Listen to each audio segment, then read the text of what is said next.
Assalamualaikum warahmatullahi wabarakatuh. Perkenalkan, saya Rahmat Andin Musawir dari kelas manajemen 24P. Hari ini saya akan membawakan materi 3 dengan judul strategi pengembangan UMKM, membahas inovasi, kualitas, analisis SWOT, strategi bersaing dan pengembangan pasar bagi usaha mikro, kecil, dan menengah.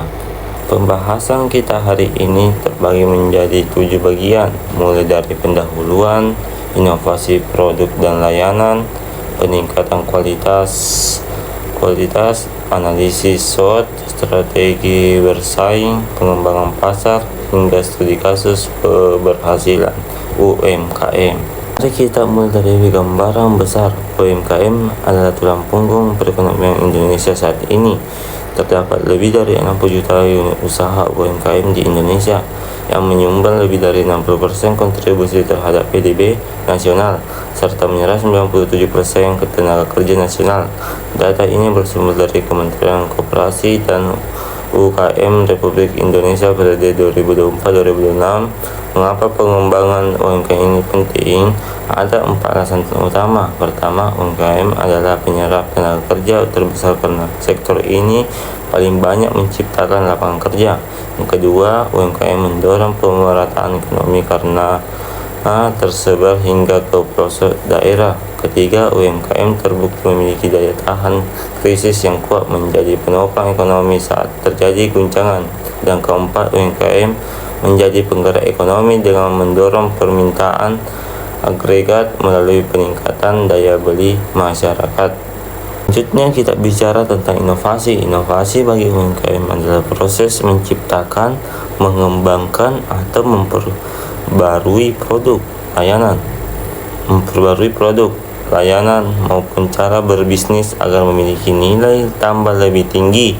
Penting dicatat, inovasi tidak harus sesuatu yang benar-benar baru, bisa juga berupa penyempurnaan dari yang sudah ada.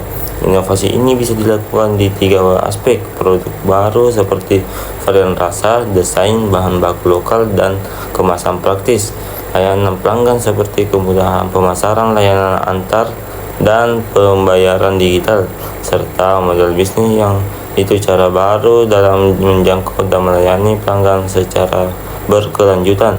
Contoh nyata di lapangan misalnya kemasan ramah lingkungan, varian rasa berbahan lokal seperti singkong, sagu, atau rempah khas daerah, sistem pemasaran lewat aplikasi atau pesan instan, hingga kolaborasi dengan desainer lokal untuk produk manajemen modern. Yang ketiga adalah menjaga mutu untuk membangun kepercayaan. Ada 4 hal penting di sini: standar kualitas produk yang mencakup keamanan, ketahanan, kebersihan, dan kesesuaian spesifikasi; konsistensi produk agar kualitas rasa dan tampilan seragam di setiap produksi melalui SOP sederhana; kepuasan pelanggan yang diukur dari umpan baik dan mendorong pembelian ulang; serta sertifikasi seperti PIRT, BPOM, halal, dan HACCP untuk memperluas akses pasar. Masuk ke bagian keempat, analisis SWOT. Dari sisi kekuatan, UMKM unggul dalam fleksibilitas, kedekatan dengan pelanggan, keunikan lokal, dan biaya rendah. Namun dari sisi kelemahan, UMKM sering menghadapi modal terbatas, manajemen dan pemasaran yang lemah, serta teknologi yang minim. Di sisi lain, ada peluang besar seperti pasar digital, program KUR, produk lokal yang digemari, dan akses ekspor. Tetapi tetap ada ancaman berupa persaingan ketat, harga bahan baku yang fluktuatif, dan kondisi ekonomi yang tidak stabil. Sebagai contoh penerapan pada UMKM kuliner, kekuatannya adalah cita rasa khas dan resep turun-temurun yang sulit ditiru. Kelemahannya kapasitas produk terbatas, peluangnya permintaan makanan siap saji yang meningkatkan lewat aplikasi pesan antar, dan ancamannya kompetitor baru dengan harga lebih murah. Strateginya adalah memanfaatkan cita rasa khas untuk memperluas pemasaran digital sambil bertahap menambah kapasitas produksi. Bagian kelima membahas 14 strategi bersaing. Pertama, diferensiasi produk menciptakan perbedaan jelas dari pesaing lewat kualitas, desain, dan keunikan rasa. Kedua, harga kompetitif. Harga yang sesuai dengan nilai yang diterima konsumen, dihitung cermat dari biaya produksi. Ketiga, pelayanan yang unggul, ramah, responsif, dan tepat waktu untuk membangun pengalaman pelanggan yang positif. Dan yang keempat, branding kuat, identitas, dan cerita usaha yang konsisten untuk membangun kepercayaan jangka panjang. Selanjutnya, bagaimana UMKM bergerak dari pasar lokal menuju ekspor?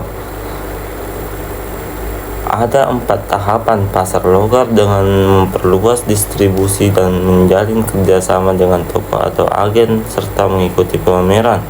Pasar digital dengan memanfaatkan marketplace, media sosial, dan pesan instan.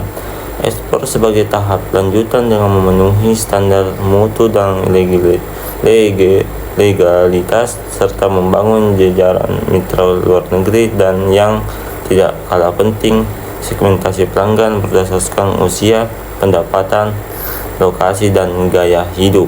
Dari berbagai studi kasus, ada 5 faktor kunci keberhasilan UMKM: konsistensi kualitas produk dan pelayanan dari waktu ke waktu, kemampuan berinovasi mengikuti tren dan kebutuhan pasar, pemanfaatan teknologi digital secara optimal, pengelolaan keuangan yang tertib dan terpisah dari keuangan pribadi, serta keterlibatan aktif dalam komunitas dan program pembinaan.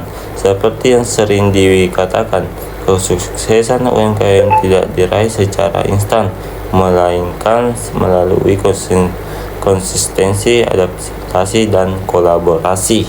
Sebagai kesimpulan, ada 4 poin penting yang bisa kita ambil. Yang pertama, UMKM adalah motor utama perekonomian Indonesia, mulai dari penyerapan tenaga kerja hingga dikontribusi terhadap PDB. Yang kedua, pengembangan yang berkelanjutan menuntut inovasi, peningkatan kualitas, dan analisis SWOT yang tepat.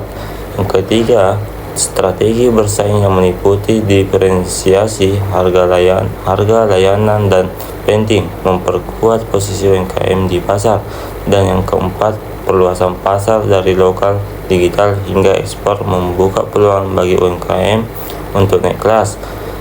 Demikian presentasi dari saya mengenai strategi pengembangan UMKM. Terima kasih atas perhatiannya.